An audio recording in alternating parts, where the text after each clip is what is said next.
आप नमस्कार, कैसे हैं आप लोग? मस्त मजा आ रहे हैं?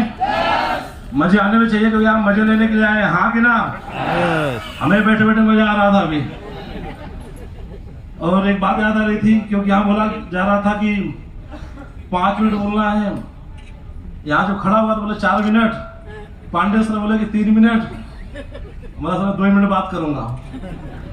एक बार की बात है, एक कवि सम्मेलन हो रहा था तो उसमें देश भर के पूरे कवि आए थे। जैसे आज बहुत सारे अपलाइन आए हुए हैं, तो जब बहुत सारे कवि जी आए हुए थे तो सब अपनी कविता सुना रहे थे। एक कवि जी को मौका मिला। अब कवि जी शुरू हो गए। समय वही था 5 मिनट का, आधा घंटा, 1 घंटा, 2 घंटा। अब कवि जी पूरा बात किए जा रहे हैं, पूरी ऑडियंस खाली। अब वही लोग बैठे हुए हैं जिनको बोलना है, बस बाकी सब गायब। एक आदमी स्टेज पर लठ लेके आया, डंडा। इधर कवि जी ऐसे बोल रहे हैं और लठ लेके ऐसे ऐसे ऐसे हो रहा है। ये कवि जी ऐसे पीछे देख रहे हैं, क्या भाई इनको कुछ आवाज हुआ? वो बोला कोई बात नहीं है। बंदा बोला बोलते जाओ बोलते जाओ बोलते जाओ। मैं उस आदमी ढूंढ रहा हूं जिसने तुम्हें इनवाइट किया है।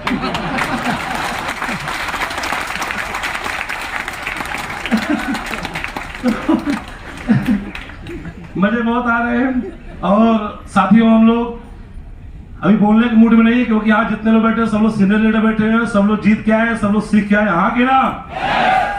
बिना जीता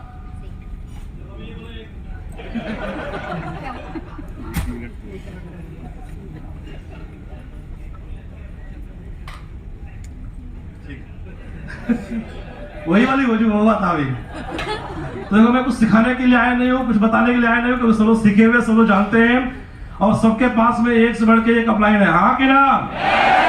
हम भी आज सीखने के लिए आए, समझने के लिए आए कि और कैसे आगे बढ़ना है, कैसे जानना है। बस कुछ बातें हैं क्योंकि सर बात बता के अपनी बातों में खत्म करूंगा। मेरी बातों में कोई दम नहीं है, बातें हल्की फुल्की होती हैं। बातें बस इतना बताना चाहूंगा, हम जितने यहाँ बैठे हुए सब लोग जीत के आए हुए हैं और चैलेंज फेस करके आए हुए हैं, हाँ कि ना? और जिंदगी में आगे बढ़ना है, जिंदगी में कामयाब होना है तो जिंदगी में हर पल हर कदम चैलेंज आएंगे। हम लोग टारगेट जीत के आए तब चैलेंज आया, फ्लाइट में बैठे तब चैलेंज आया। कल कई सालों फ्लाइट कैंसिल हुई, दोबारा आई। कई लोग ऐसे हुए कि वो यहाँ पे आ गए, उनका लगेज गायब हो गया, उनका लगेज फिर दूसरी फ्लाइट से आया। बस में ना आप तो बहुत मजे आ रहे साथियों। धन्यवाद देते हैं स्लीपर्स कंपनी का, फाइटर सक्सेस सिस्टम का, कंपनी का, सभी अपलाइन का और रॉयल इंडिया वेकेशन का। सबसे बड़ा मजा आता है किसी को रॉयल इंडिया वेकेशन को आता है। पूछिए क्यों, पूछिए क्यों, पूछिए क्यों? वो इसलिए मैं कॉल करता हूँ, इस बंदे का बोर्डिंग पास नहीं आया, ओके, वो अपनी पूरी खबर फैलाते हैं अपनी टीमों में।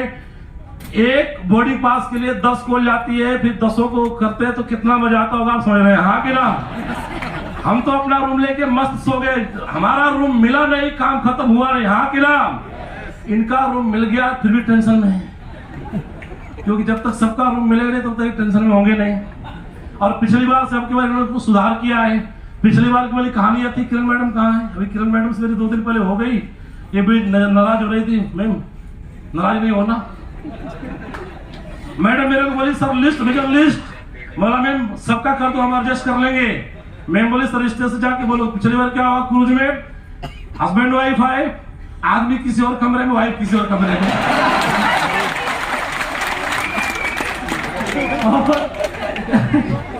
मजे की बात है कि इस बार ऐसा कुछ नहीं हुआ, हाँ कि ना? तो साथियों एक छोटा सा जोक सुना के, क्योंकि मेरी बात चल रही थी कि हम लोग संघर्ष करके आए, हाँ कि ना? तो एक छोटे संघर्ष की कहानी ये है कि हम लोग टारगेट जीत के आए हैं। टारगेट जीतना आसान खेल नहीं है, बहुत बड़ा खेल है। टारगेट में ऐसे ऐसे लोग ज्वाइन हो जाते हैं जिनको पता नहीं होता कि मैं ज्वाइन क्यों हुआ हूं। हाँ ठीक वैसे वही वाली बात है। एक आदमी था बेचारा, अचानक मर गया। ऊपर गया, मुंह फुलाए घूम रहा है, न जुकाम न बुखार, कुछ भी नहीं, मर गया। यमदूत आए राउंड पे ऐसे ऐसे, वो मुंह घुमाया ऐसे घूम रहा है। बंदा बोला भाई, यम जी बोले भाई क्यों मुंह फुलाया है? बोला बोले बताओ मुझे जुकाम हुआ ना बुखार हो, तुम लाए क्यों? यमदूत टेंशन में, यार तो गलत आदमी उठा रहा है। उसने बोला भाई साहब टेंशन मत लो, टारगेट चल रहा था।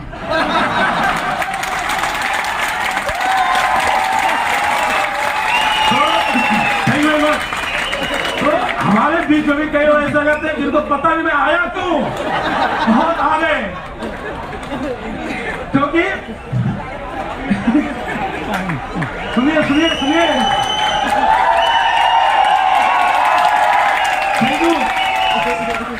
क्योंकि हमारे ऊपर होता अपलाइन का प्रेशर,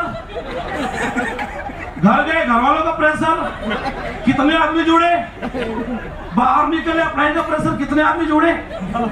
वो तो एक बंदा तो बेचारा परेशान हो गया, वो चला गया सेल्स वालों से पूछने के भाई तुम सेल करते कैसे हो। हमारी कंपनी का एक बंदा था, सेल्स वालों के पास चला गया, बोला कितने तुम सेल करते कैसे हो, तो उसको अपॉइंटमेंट मिला नहीं, बैठा रहा 4 घंटे, उसको बाथरूम आया, बाथरूम में गया, बाथरूम में जैसे ही बैठा तो सामने सीट पर लिखा हुआ था जितनी ताकत तुम यहां लगा रहे हो ना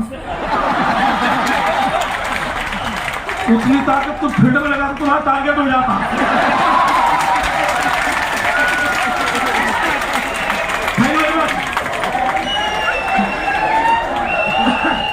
बंदा समझ गया लफड़ा कहाँ है।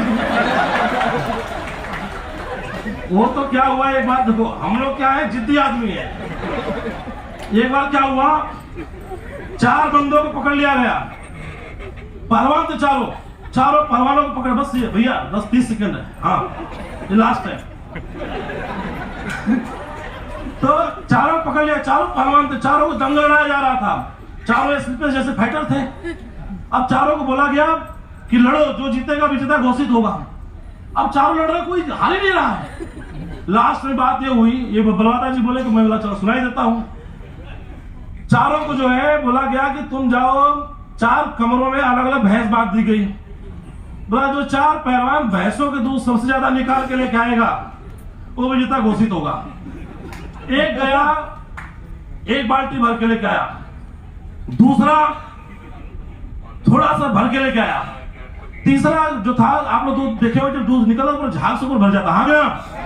अब तीसरे में उतना भर गया, चौथे का इंतजार हो रहा है, 1 घंटा 2 घंटा 3 घंटा 4 घंटा, आया नहीं। 5 घंटे बाद पूरा पसीना पसीना भीग के और 1 लोटा में दूध लेके आया। लोग बोले भाई 6 घंटे तो तुम था कहां।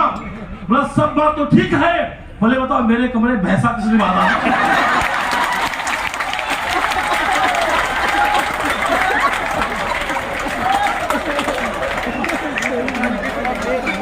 तो साथियों जब भैंसे से दूध निकलता है ताली बज सकता है, तो साथियों इसी कड़ी में अपने खड़े होकर जोरदार तालियों साथ में